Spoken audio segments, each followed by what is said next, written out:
اور تم جانتے ہو کہ نوح علیہ الصلوۃ والسلام، آدم علیہ الصلوۃ والسلام، اور کل ہی کی بات ہے کہ عیسیٰ علیہ الصلوۃ والسلام بھی اللہ کے پیغمبر تھے، اور یہ محمد رسول اللہ صلی اللہ علیہ وسلم بھی اللہ کے پیغمبر ہیں، اور یہ کوئی نئے پیغمبر نہیں ہیں بلکہ اسی مبارک سلسلے کی ایک کڑی ہے کہ جس کو تم جانتے ہو کہ اس سے پہلے بھی اللہ وحدہ لا شریک نے اپنے پیغام کو اور اپنی بات کو بتانے کے لیے اور سمجھانے کے لیے اور اپنی وحدانیت اور یکتائی کا اظہار کرنے کے لیے اللہ نے انگنت انبیاء کرام بھجوائے، ان میں سے ایک محمد رسول اللہ صلی اللہ علیہ وسلم بھی ہیں۔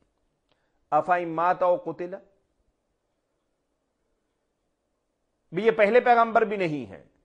اور پیغمبر بھی ہیں اور رسول بھی ہیں، اگر یہ مر گئے، فوت ہو گئے، جہان فانی سے چلے گئے، تبھی موت مر گئے یا مارکہ کارزار کے اندر کام آ گئے، اللہ نے ان کو شہادت کی زندگی عطا فرما دی، اب کیا ہوگا؟ انقلبتم علی اعقابکم، بے دین ہو جاؤ گے، مرتد ہو جاؤ گے، دائرہ اسلام سے نکل جاؤ گے، اللہ کی غلامی کی جو رسی اور پٹا تم نے اپنے گلے کے اندر ڈال رکھا ہے اسے اتار پھینکو گے۔ انقلبتم علی اعقابکم، پھر وہی جاہلیت کا دور، پھر وہی اللہ سے دوری، اور پھر وہی شیطان کا راستہ،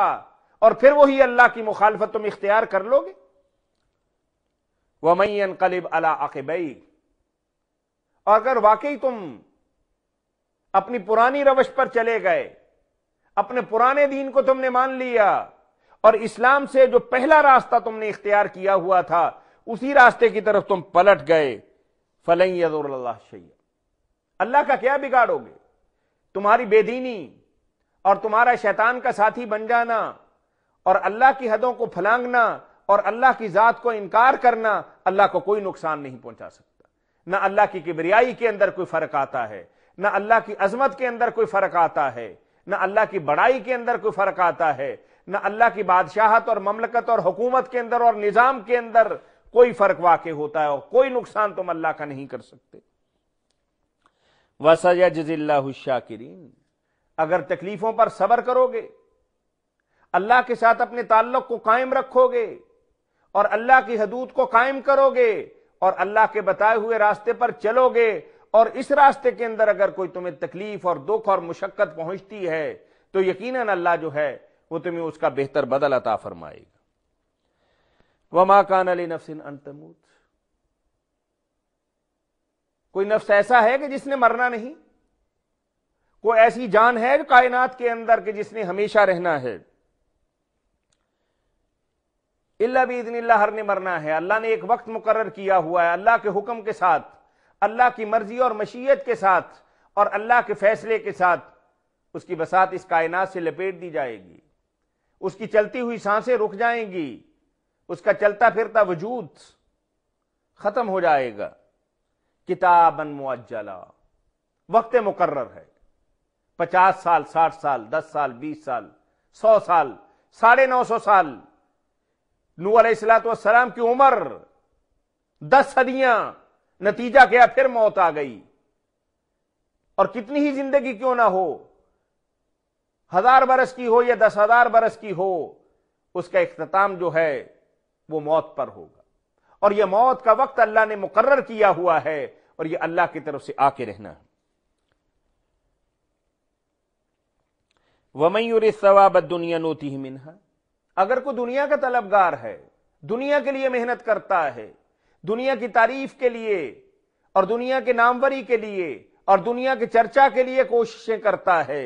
محروم نہیں رکھیں گے، اس کی نیت کے مطابق اسے اجر دیں گے۔ وَمَن يُرِدْ ثَوَابَ الْآخِرَةِ نُؤْتِهِ مِنْهَا، اگر کوئی اللہ کی محبت، اللہ کی ذات کو سامنے رکھتا ہے، آخرت اس کے پیش نظر ہے، وہ کہتے ہیں کہ دنیا کی زندگی لمبی چوڑی نہیں ہے، اگر بہت لمبی چوڑی بھی ہے تو آخر اس کا اختتام ہوگا، اصل زندگی آخرت کی زندگی ہے، اس کا کوئی اختتام نہیں، آخرت اس کے پیش نظر ہے۔ نُؤْتِهِ مِنْهَا، اللہ کہتے ہیں کہ جس کا جو مقصد ہوگا اس کے مطابق اسے پھل ملے گا، جو دنیا چاہے گا ہم دے دیں گے، لیکن جو آخرت کا طلبگار ہوگا آخرت اسے ملے گی۔ وَسَنَجْزِي الشَّاكِرِينَ، پھر وہی بات کی کہ اگر میرے راستے کے اندر تکلیفیں تمہیں اٹھانا پڑتی ہیں، میرے راستے کے اندر مال خرچ کرنا پڑتا ہے، میرے راستے کے اندر اپنی جانوں کے نذرانے پیش کرنے پڑتے ہیں، اپنے مال کے نذرانے پیش کرنے پڑتے ہیں، اپنی جدوجہد پیش کرنی پڑتی ہے، اپنی صلاحیتیں پیش کرنی پڑتی ہیں، اپنا وقت دینا پڑتا ہے، تو یقیناً اللہ وحدہ لا شریک اس سلسلہ کے اندر تمہاری محنت کا قدردان ہوگا اور تمہیں اس کا بہتر اجر عطا فرمائے گا۔ وَكَأَيٍّ مِّن نَّبِيٍّ، تم انوکھے نہیں، اور نہ پہلی دفعہ ایسا ہوا ہے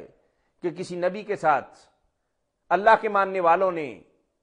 رسول کے ساتھ مل کر، نبی کے ساتھ مل کر جہاد کیا ہو۔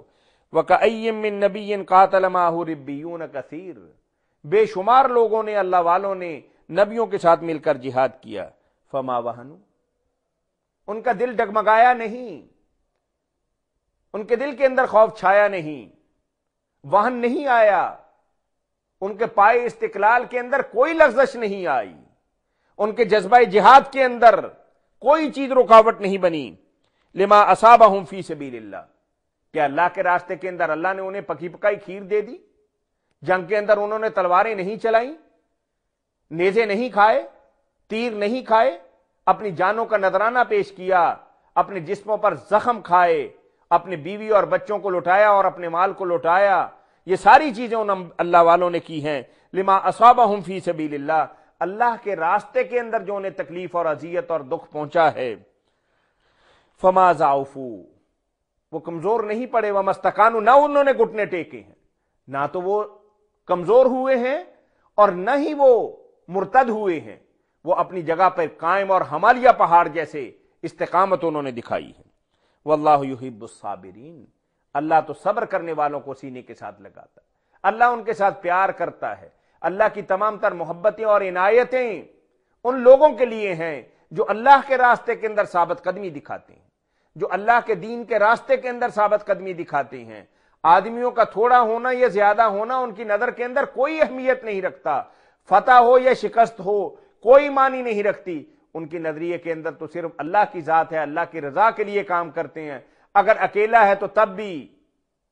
پگڈنڈیوں پر دوڑا چلا جا رہا ہے، میدانوں کے اندر سنگلاخ وادیوں کے اندر بھاگتا چلا جا رہا ہے، کوئی اس کا ساتھ نہیں دیتا، تب بھی وہ اللہ کے راستے کے اندر لگا ہوا ہے اور اللہ کی محبت کو حاصل کرنا چاہتا، اور اس راستے کے اندر اسے جو تکلیفیں، مشقتیں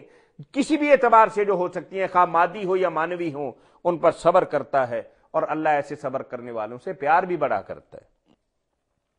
وما كان قولهم الا ان قالوا ربنا اغفر لنا ذنوبنا، اور ان کی زبان پر ایک ہی کلمہ ہوتا تھا، اور یہ صبر کرنے والے، یہ اللہ وحدہ لا شریک ان آیات کے اندر آپ دیکھیے گا کہ سورہ آل عمران کے اندر اللہ وحدہ لا شریک احد کے واقعات کے حوالے سے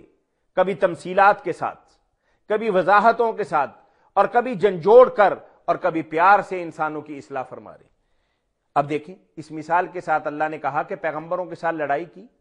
پیغمبروں کے ساتھ مل کر انہوں نے جہاد کیا اور انہوں نے صبر کیا، اور ان کی زبان پر کیا کلمہ تھا؟ وما كان قولهم الا ان قالوا ربنا اغفر لنا ذنوبنا،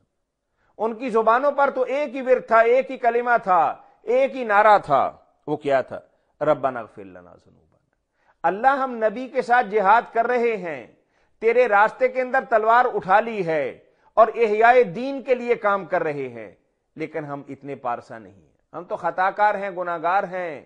پاپی ہیں۔ اللہ تو معاف کرنے والا ہے، اللہ تو درگزر کرنے والا ہے، اللہ تو محبت اور ہمدردی کا اور نرمی کا معاملہ کرنے والا ہے، ہماری ستر پوشی کرنے والا ہے۔ ربنا اغفر لنا ذنوبنا واسرافنا،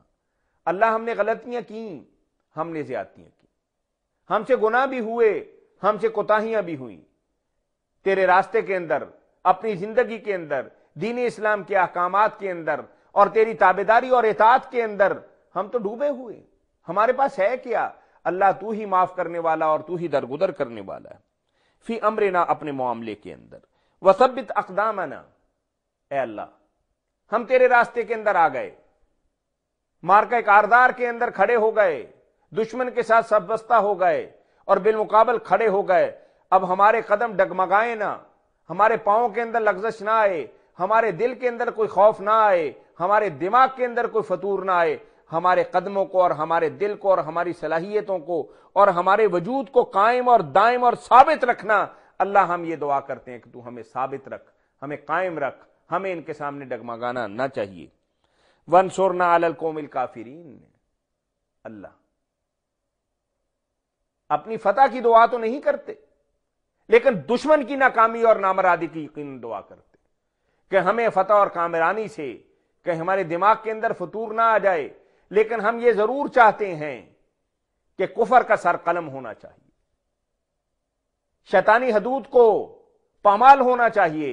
اور شیطان کے نظام کو ختم ہونا چاہیے۔ یہ ہماری دعا ہے، اور یہ بدیہی بات ہے، شیطان جب مغلوب ہوگا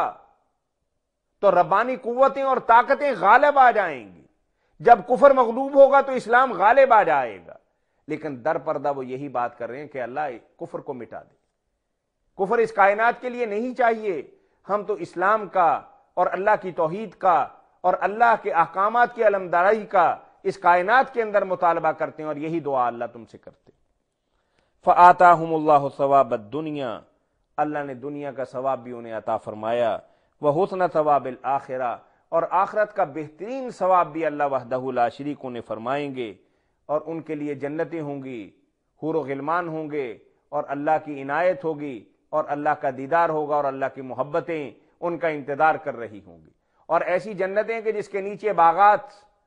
نہریں چل رہی ہوں گی۔ اور جنت کے بارے میں اللہ کے نبی صلی اللہ علیہ وسلم کی حدیث مبارکہ کہ نعمتوں کے نام تم نے سنے ہوں گے، بلکہ سنے بھی نہیں ہوں گے، تمہاری آنکھوں نے دیکھا بھی نہیں ہوگا، اور کسی دل کے اندر اس کا خیال بھی نہیں آیا ہوگا۔ ایسی جنت اللہ وحدہ لا شریک نے محبت کرنے والوں کے لیے، الہ کلمت اللہ کے لیے کام کرنے والوں کے لیے، اللہ کی توحید کا علم بلند کرنے والوں کے لیے تیار کر رکھی ہے۔ واللہ یحب المحسنین، اور اللہ احسان کرنے والوں کو، یعنی ایسا کام کرنا کہ احسان کیا ہے، وہ حدیث جبریل کے اندر آتا ہے کہ مل احسان،